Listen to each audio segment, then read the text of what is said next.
Let's say China. China.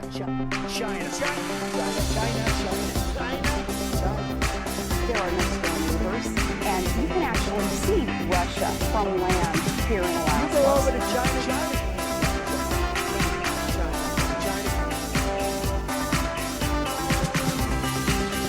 I did not have sexual relations with that woman.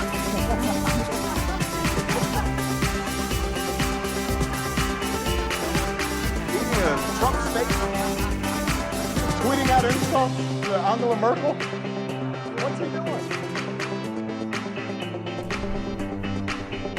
Ladies and gentlemen, please welcome your host. Yes. It is I, James Andrews, and you are listening to So This Happened. Very possibly the only news you will need today. It is Tuesday, the 18th of April. Tuesday, the worst day of the week. If you want to know why it's the worst day of the week, go back a few episodes to last Tuesday, whatever that was. You've got a calendar, work it out. And I explain why Tuesday is the absolute worst day of the week. Anyway, we're going to start and jump right in with the founding member of the Lucky Sperm Club and all-around douchebag, Eric Trump. Today, Eric Trump defended his father's use of Mar-a-Lago to hold business meetings. And here's what he said. And since Trump Vader's his dad, I thought I'd give Eric a different voice. Here he is. You can sit with somebody in a golf cart where there might be cultural differences and language barriers and have a good time and build a friendship in a way that could never be done sitting across an office table from someone. Sit down, you elephant murdering twat. Nobody gives a fuck what you have to say. Oh, and P.S. Daddy will always love Ivanka and Junior more than you. And in Europe, the Organization for Safety and Cooperation in Europe found that the Turkish referendum that took place over the weekend may have been played out on an unlevel playing field, and that the vote that came in may not have actually been representative of what the people really wanted. Now, the US State Department took note of this, and they said, or suggested at least, that there may be some repercussions for the way this all played out. And then you probably won't be surprised to hear that yesterday Donald Trump called Erdogan and congratulated him on a win and a well-fought battle.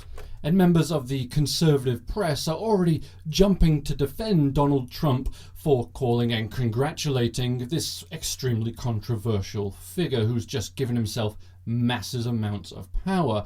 I was listening just a few minutes ago to Dana Loesch, and if you don't know who Dana Loesch is, she's sort of the darling of the conservative talk show radio. She's a lovely lady, I'm sure. Just yesterday she was excited and doing a happy dance for the fact that maybe more people were killed in the bombings than we initially thought. And, you know, to my way of seeing, that's a little fucked up. Even if they were bad people, you don't dance on their grave and say whoop-de-doo-dah. Anyway, Dana Loesch started out by saying that you have to look at this in the way that even if you congratulate someone, it doesn't necessarily mean you're supporting their principles or their regime. You're just calling up saying, well done, good job. My problem with that is it would sort of have been like Roosevelt calling Hitler in about 1942 and saying, hey, by the way, Adolf, well done on the construction of Auschwitz. Good job on that. Nice one. What's that, Adolf?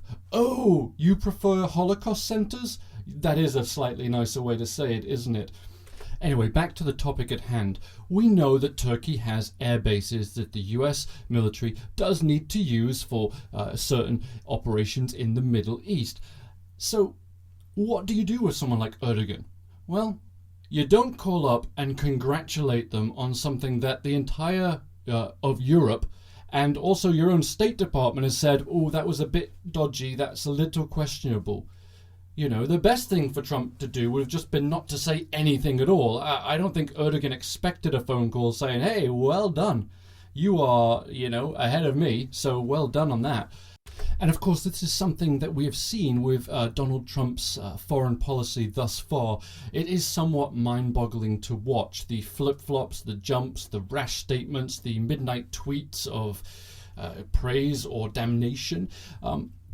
A man who is much, much smarter than I am, Daniel Dresner. He's a professor of international politics at the Fletcher School of Law and Diplomacy at Tufts University, and he was writing in the Washington Post today, and he came up with 3 facts that he thinks really sums up it if you're trying to figure out Donald Trump's foreign policy. And number 1 is Donald Trump is the president of the United States. Number 2, Trump has little comprehension of how foreign policy actually works. And number 3, the few instincts that Trump applies to foreign policy are antithetic to American values. I don't think I could have said it any better than that. In fact, I don't think I could have said it like that because, as I said, this chap's much smarter than I am. So thank you, Dr. Dresner, perhaps? It doesn't say if he's a doctor or not, but we'll give him it. Dr. Dresner, well done. And for our next story, we move to my homeland. That green and pleasant place known as the United Kingdom of Great Britain, where today Theresa May, in a fairly surprise move, announced that there will be a general election held on June 8th this year, which is really cool because it's also Mrs. Andrews' birthday, which is going to make it rather tricky taking her to dinner and keeping an eye on my phone to see the election results. But here's what Theresa had to say. I have just chaired a meeting of the Cabinet where we agreed that the government should call a general election to be held on the 8th of June. I want to explain the reasons for that decision, what will happen next, and the choice facing the British people when you come to vote in this election.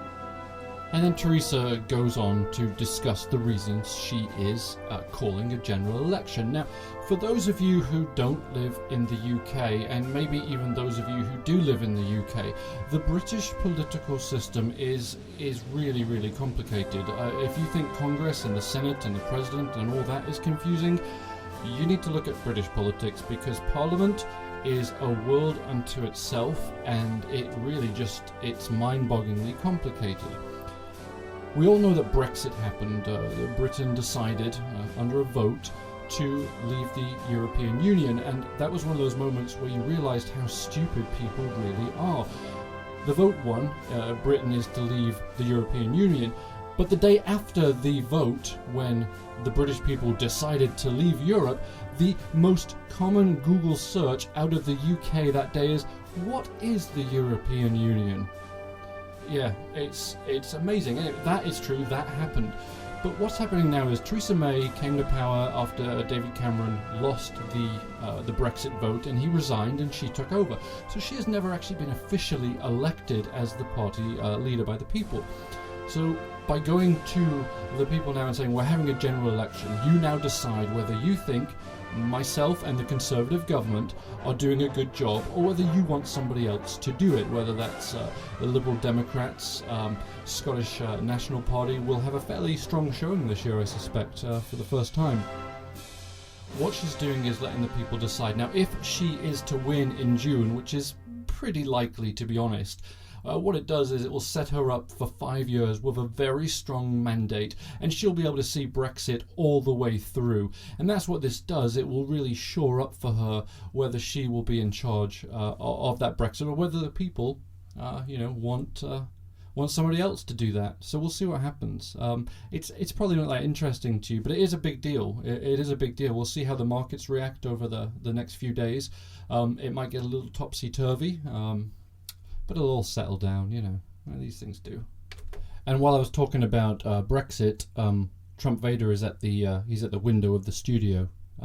So what I'm going to do is let him in, and probably going to fire the sound guy, because you'll notice that Land of Hope and Glory, which I thought would have been epic to play throughout my entire monologue about Brexit, would be playing, and it cut off about 30 seconds from the end. And that is fucking unacceptable. But anyway, Trump Vader, welcome back. It's lovely to see you again. You have a tweet for us today, correct? He's nodding. He has a tweet every day, doesn't he? Let's be honest. Anyway, Trump, Vader, you want to take the microphone? All right. Here is Trump Vader with his tweet. Trump approval hits 50%. Oh, that's it. Oh, that's the end of it. Well, hang on. He's showing me his iPhone. There's something else. Oh, and then underneath that, he has a web link to the Rasmussen reports where he got that figure from. That's not the most accurate place to go, though, is it, Trump Vader? Because every other poll has you much lower than that. And when the hell did you start referring to yourself as Trump? You know, that's a bit weird, isn't it? In third person. Anyway, whatever. Trump Vader was here. He did his tweet, and it was crap. But we got to give him a round of applause because he loves it. And if we don't give him a round of applause, he may not come back. So let's give him a quick round of applause.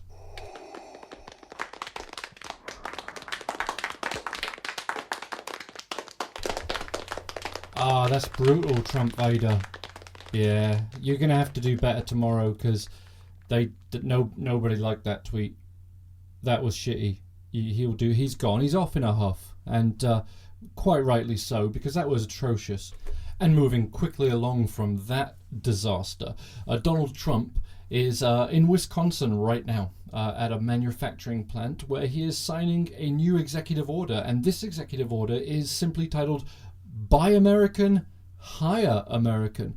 And it's not a bad idea, but let's look at Donald Trump's record on buying American, shall we? Line of clothing. Now, where were these made? These were made, I don't know where they were made, but they were made someplace. But they're great. It's ties, shirts, cufflinks, everything sold at Macy's, and they're doing great. #1 selling tie anywhere in the world. #1 selling tie anywhere in the world. That shirt, you wouldn't wear that shirt? We also have them in white and beautiful white. Where are the shirts made? Bangladesh. Well, it's good. Okay. We employ people in Bangladesh. Ties? Where are the ties they made? Have to work These are too. Beautiful ties. They are great ties. The ties are made in where? China?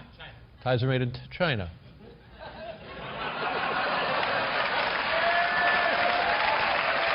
Well, I'll tell you, and you know what, David, in all fairness, I've been very open about that, and not all of them, by the way, but I've been very open about that. Are you okay? Is the no, chair I'm was fine. Made in China. Yeah, I know. The chair was made in China. The chair was made in China. Okay, so that was Donald Trump talking on David Letterman a few years ago about his brand and where it's made. And it was a fun show. It was kind of glib. But what it does is it actually does show something rather important. Donald Trump has been very specific throughout his entire campaign and through his presidency about America first. Bring jobs back to America. Make things in America. Buy American. If you don't, you're going to be highly taxed.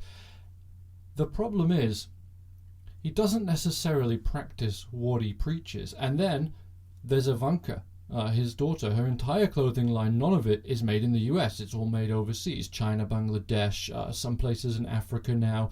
And I get it. I understand. When you buy items made in the US, it is more expensive. We pay people bigger wages here.